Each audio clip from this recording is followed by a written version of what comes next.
नमस्कार सगळ्यांना, wellness with Damayanti ह्या चॅनलमध्ये पुन्हा एकदा तुमचे मनापासून स्वागत. आणि स्टार्टिंगला बघताय ना मस्तपैकी चहा आणि हा निसर्गाचा आनंद. तर ह्या ट्रेनचा अनुभव अगदीच वेगळा होता आणि तो मला तुमच्याशी शेअर करायचा आहे, म्हणूनच मी हे स्टार्टिंगला तुम्हाला दाखवत आहे. तर तुम्ही बघू शकता अशा प्रकारे तिथे सिटिंग एरिया आहे आणि इथे स्टँडिंग एरिया आहे.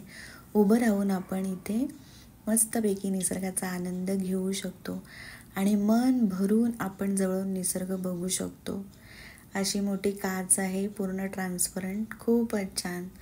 जसं की आपण मेट्रो ट्रेनमध्ये जातो ना मुंबईमध्ये, तसंच थोडंफार, पण काचा अशा मोठ्या मोठ्या मस्तपैकी.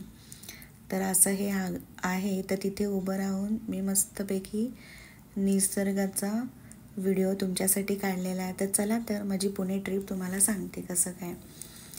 तर इथे तुम्ही बघू शकता छत्रपती शिवाजी महाराज टर्मिनल, जे मुंबईचं आहे, तिथे आम्ही पोचलेलो आहोत. आणि इथे पहाटे 6 वाजता आम्ही पोचलो आहे. तर अशा प्रकारे इथे ह्या टर्मिनलला येऊन आम्ही आता ब्रिजवरून वरती चढून 14 नंबर प्लॅटफॉर्मवर चाललेलो आहोत. आणि 14 नंबर प्लॅटफॉर्मला ही आपली आहे ट्रेन. तर ही ट्रेन तुम्ही बघू शकता. ही ट्रेन आहे डेक्कन एक्सप्रेस. ओके. तर आम्ही सकाळी गेलेलो होतो, ती डेक्कन एक्सप्रेस होती. आणि जेव्हा आम्ही पुण्याहून मुंबईला येत होतो तेव्हा डेक्कन क्वीन होती. दोन्हीही सेमच आहेत 99%. तर चला मग, आता हा आपला ज्या डब्याने आपण चाललो, ज्या कोचमधून चाललो, त्याला डोम विस्ता म्हणतात. जर तुम्हाला बुकिंग करायचं असेल, मला तरी असं माहिती आहे, पण चुकीचं बोलले असेल तर मला माफ करा. विस्ता डोम म्हणतात त्याला. तर ही अशी चेअर असते आणि त्या चेअर आपण कशाही फिरवू शकतो. पूर्ण 360 डिग्री त्या फिरतात, आपल्याला जसं बसायचं असेल. तर थोडक्यात तुम्हाला मी ह्या ट्रेनचा म्हणजे ह्या आपण ज्या कोचचा म्हणजे बुकिंग केलेले आहे तो दाखवते तुम्हाला. थोडासा व्हिडिओ तुम्ही बघू शकता. तिथे पाहिलं तुम्ही टॉयलेट, वॉशरूम अगदी क्लीन, स्वच्छ, मस्त.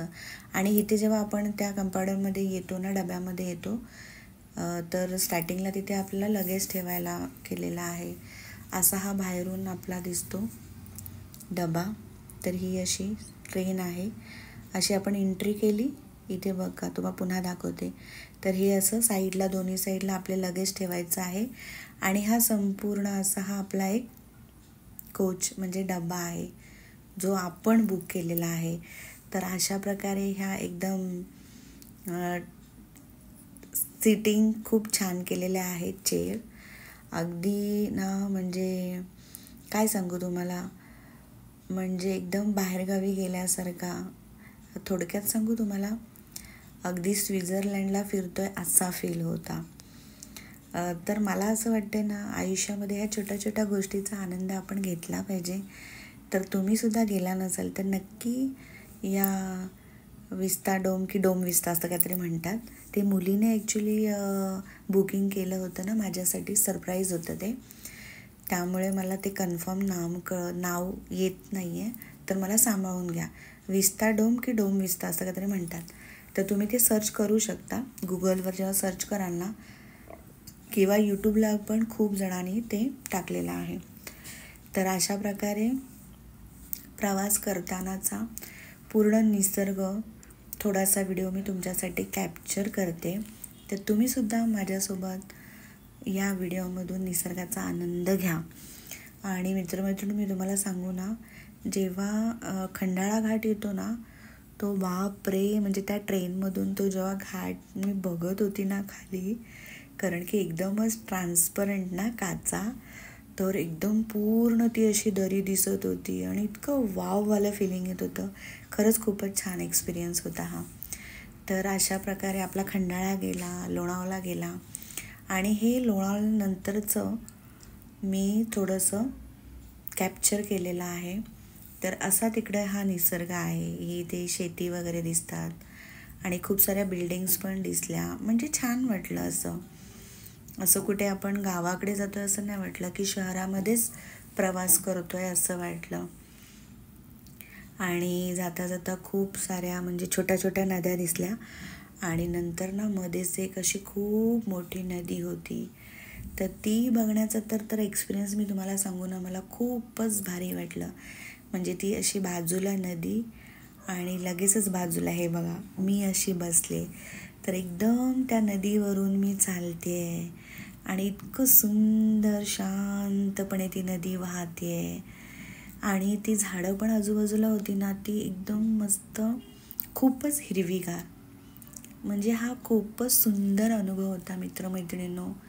इतकं सुंदर ना, खूपच सुंदर. मी तुम्हाला सांगते ना, खरोखरच म्हणजे आयुष्यात ना, पुन्हा एकदा म्हणते की ह्या छोट्या छोट्या गोष्टींचा आपण आनंद घेऊच शकतो. तर अशा प्रकारे ह्या ज्या ट्रेन बनवलेल्या आहेत, तर नक्की तुम्ही पण अनुभव घ्या प्रवास करण्यासाठी. आणि त्यानंतर लोणावळ्यानंतरही हा जो छोटासा प्रवास झाला, त्यानंतर खूप सारे स्टेशन गेले आणि मग आम्ही शिवाजीनगरला उतरलो, सेकंड लास्ट स्टॉप पुण्याला जाण्यासाठी. तर अशी ही उतरलो आणि ही आपली ट्रेन आता चालली पुण्याकडे. तर मागे तुम्ही बघा, जिथे मी उभी होती ना, तर कसं आहे हे बघा, हे असं आहे. आणि त्या काचेतून मी बाहेर कॅप्चर करत होती. तर शिवाजीनगरला उतरलो, तिथून ट्रेन पकडून ट्रेनच्या बाहेर आल्यानंतर मग तिथून आम्ही पुण्याला गेलो. रूम वगैरे घेतला, रूममध्ये चेंज करून नंतर आम्ही या हॉटेलमध्ये, अगत्य म्हणून नाव आहे, तिथे आम्ही डायरेक्ट जेवायलाच आलो 12:30 पावणे 1ला. कारण आम्ही तिकडे 11 वाजता पोचलेलो. तर आम्हाला खायची होती पुणेरी मिसळ. तर ही पुणेरी मिसळ तुम्ही बघू शकता, साईडला उसळ आहे आणि रायता दिलेला आहे. तर हे असं ते अगत्य हॉटेल आहे. हॉटेल पण खूप सुंदर होतं. आणि त्यानंतर नाश्ता वगैरे करून आम्ही सगळ्यात प्रथम गेलो श्रीमंत दगडूशेठ गणपतीचं दर्शन करायला. तर ही अशी एंट्री आहे. तर आपलं फायनली खूप साऱ्या लाईनमध्ये उभं राहून गणपतीचं दर्शन केलेलं आहे. आणि त्यानंतर पुढे असं चालत पुढे आपण चाललो आहे. तर इथे साईडला हा नानावाडा दिसला, तो पण कॅप्चर केला. आणि त्यानंतर आपण चाललेलो आहोत लाल महल बघायला. तर इथे लाल महलच्या समोरच ना, इथं श्रीमंत पेशवे गणेश मंदिरसुद्धा आहे. इथे पण आम्ही दर्शन केलं. आणि हे लाल महलच्या बाहेर असा तो रस्त्याचं नाव लिहिलेलं आहे आणि हा लाल महल आहे. तर इथे पण आम्ही स्टार्टिंगला फोटो वगैरे काढले. आणि त्यानंतर हे लाल महलमध्ये जाण्यासाठी आतमध्ये हा असा केलेला आहे. बाहेरून असा एकदम तो फोर्टच वाटतो, छान वाटतो, म्हणजे किल्ला टाईप वाटतो. आणि मला वाटतं किल्ला टाईपच आहे ते, म्हणजे महल असा बांधलेला आहे. त्यानंतर हे सगळं आतमधून आहे, सगळं बघू शकता तुम्ही. तर इथे ना कोणत्या तरी गावातून शाळेतून मुलांची सहल आली होती. तर खूप सारे शाळेतून विद्यार्थी आले होते. त्याबरोबर आम्ही पण हे आतून बघत होतो. आणि हा असा बाहेरून आहे लाल महल, बघू शकता तुम्ही. खूपच सुंदर हे सुद्धा. ते जे कलर पेंटिंग वगैरे केलेलं आहे आणि ज्या प्रकारे ते बनवलेलं आहे ना, तर ती प्रत्यक्षात बघण्याची काहीतरी वेगळाच अनुभव आहे. तर मला असं वाटतं की अशा ठिकाणी जाऊन आपण हे सगळं बघतो तर खूप छान वाटतं. आपल्याला पण एक नवीन ऊर्जा मिळते, मोटिवेशन मिळतं, आपण पण छान रिफ्रेश होतो. आणि हे जिजाबाई आणि शिवाजी महाराजांचा एक तिकडे दाखवलेला आहे. त्यानंतर हे त्यांचे मावळे वगैरे आहेत सगळे. आणि इथे शेती नांगरताना एक असा तिथे मस्त पुतळे असे बनवलेले आहेत. तर इतकं सुंदर होतं ना, भारी वाटत होतं, जरा खूपच छान वाटत होतं.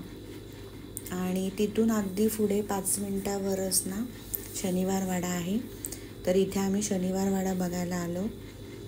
तिथे तिकीट असतं, आतमध्ये गेल्यावर ते स्कॅन करून आपण तिकीट करायचं आणि वरून पूर्ण शनिवार वाडा आपण एक्सप्लोर करू शकतो. तर शनिवार वाडा बघितला आणि त्यानंतर आम्ही आलो चितळेबंधूंमध्ये. आता पुण्याला आलो तर चितळेबंधू इथे जायलाच पाहिजे. आणि तिथून खूप साऱ्या गोष्टी घेतल्या आम्ही, भाकरवडी वगैरे. आणि त्यानंतर ते तुम्ही बघितलात ना, ते बुधवार पेठ आहे. तुळशीबाग पण होती तिथे. आणि तुळशीबाग म्हणजे तिथे खूप सारे काय म्हणतात ते, कमी पैशामध्ये आपण शॉपिंग करू शकतो. आणि हे जे तुम्ही हॉटेल बघताय ना, ते आम्ही रात्री तिथे जेवण एक्सप्लोअर केलं ग्रीन सिग्नल. तर संध्याकाळी पुण्याहून थोडंसं 10-15 मिनटं अंतरावर हे ग्रीन सिग्नल म्हणून होतं. चांगलं म्हणजे 3 स्टार हॉटेल आहे. तिथे पण आम्ही खूप लंचमध्ये ह्या सगळ्या गोष्टी घेतल्या होत्या, ज्या तुम्ही व्हिडिओमध्ये बघू शकता. इथे असा सिटिंग एरिया होता आणि फारच टेस्टी जेवण होतं सगळं. आम्ही ना संध्याकाळ होती म्हणजे रात्र होती तरीसुद्धा इथे कांदा भजी मागवलं, त्यांनी दिलंसुद्धा. आणि अशा प्रकारे इथे जेवणाचा आनंद घेतला. खरंच पुणे शहरसुद्धा अगदी मुंबईसारखंच वाटलं. अजिबात असं वाटलं नाही की कुठे वेगळ्या ठिकाणी आलो आहे. आजूबाजूला खूप छान छान मोठे मॉल वगैरे पण आम्हाला दिसले आणि छान छान रेस्टॉरंट दिसले. तर आय होप की तुम्हाला व्हिडिओ आवडला. चला मग लाईक, शेअर, सबस्क्राईब. थँक्यू.